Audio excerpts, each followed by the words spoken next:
Hello and welcome to this week's edition of Newsgram. Do you know anyone that has cured their nicotine habit with hypnosis? It's pretty common. In fact, hypnosis is fast becoming a great way to treat a number of afflictions. Myself, I've been hypnotized a couple hundred times. Okay, that's a lot. I had a lot of things I needed straightened out, and I figured this was the best way to do it. That's Kathleen Olson, author of the book Shadow Journeys. You've probably already figured out that hypnosis plays a part in her story. You would be correct. And we'll get to that in a minute. But first, let's dispel a myth. A lot of people think that when you're hypnotized, you are made to do something. You have to do it. That's not true. Correct. Hypnosis is when your mind is put in a trance-like state.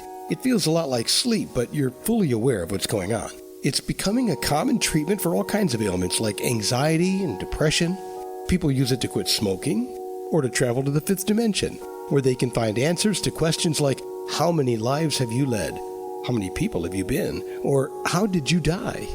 You didn't see that coming, did you? Too drastic a transition?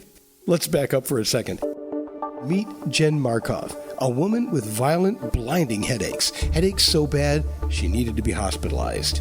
The headaches turn out to be people who she was in a previous life. Did you get that? The headaches were caused by the people who she used to be. Trying to come back and get her to complete something that they weren't able to do, or do something, or say something.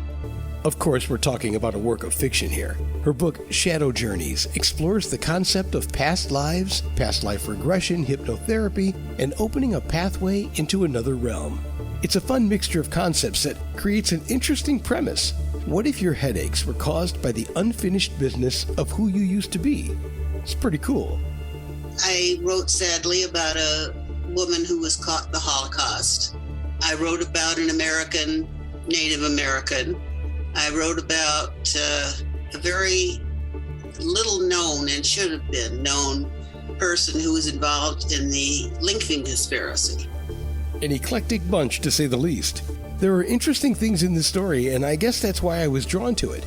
If you have an open mind and you can see the parallels between this work of fiction and reality.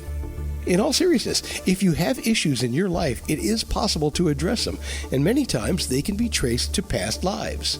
For example, Peter Wright is a board-certified past life regression therapist. He does this for a living, and he's very successful. If you want to resolve issues in your present life, he can help you, and there are many others out there.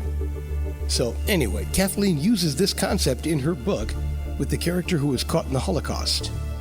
I tried to get across the idea that she was cold all the time, and that's one of Jen's problems, was she was cold all the time. She was so afraid of cold. I just think this kind of stuff is fascinating, and if you do too, then maybe Shadow Journeys is one that you should add to your reading list. If you pick it up, be prepared to be there for a while, because it's a page turner. She said humbly.